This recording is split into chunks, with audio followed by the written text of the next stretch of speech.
Two escaped convicts, white and black, must learn to get along in order to elude capture in 1958's The Defiant Ones.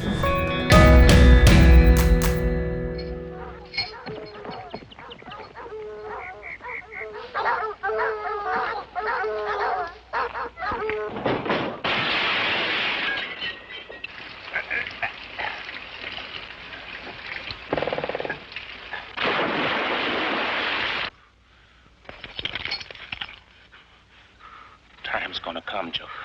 The time's gonna come. I'll start off by saying that this film is one of the better examples, in my opinion, of subject matters dealing with racism, because it doesn't cram it down your throat. The movie lets the source material speak for itself.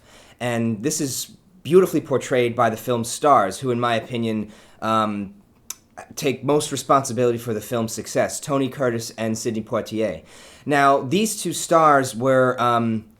I don't want to say they weren't quite stars yet, but they were kind of on the brink of stardom, of celebrity. Sidney Poitier coming off of some movies such as Blackboard Jungle, Tony Curtis in The Sweet Smell of Success, and it would actually this movie would kind of, in my opinion, catapult them to some of the better roles that they had. Tony Curtis, who from 1957 to 1960 was in probably the best movies of his life, his whole career.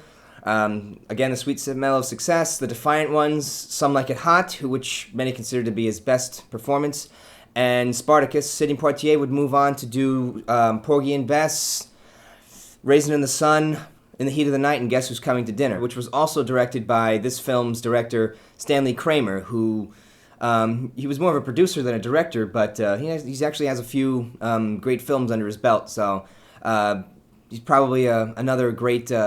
addition to the film's success. As I said before, the movie is primarily dominated by its stars, Tony Curtis and Sidney Poitier, who play just so well off of each other, and great example of good character development. I mean, the film's length is only 96 minutes, but that's plenty of time, I guess, for them to really drive the plot along. Both actors in their prime, in terms of, I think, their skill and their age. Again, like they really, I think, grew into their comfortability as actors and as movie stars. I guess you could classify this as a prison movie, but there's never actually any prison in the movie. It's just about a escaping prison movie, which kind of helps drive along this adventurous quality to the film. You're never in the same place for too long, I don't think.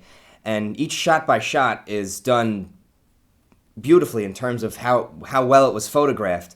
And the movie's in black and white, which I think also really helps add to the kind of the personality of the picture and the overall mood and the tone of the film. I could say for myself that when watching this movie that I didn't know how the movie was going to go on any longer than 5 minutes, because it just starts off so volatile between the two main characters.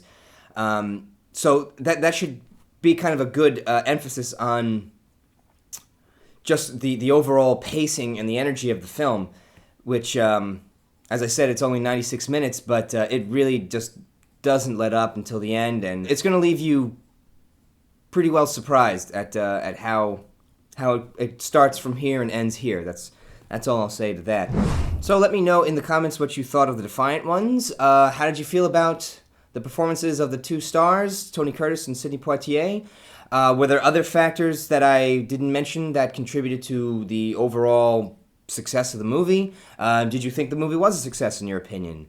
And what did you think of the themes of racism? Although I think they're a little bit on the subtle side, and it's not really the primary point that they're trying to drive, but I think they're just trying to tell a good story. But tell me what you thought of that, and that's pretty much it. Come on! I can't make it. I can't make it.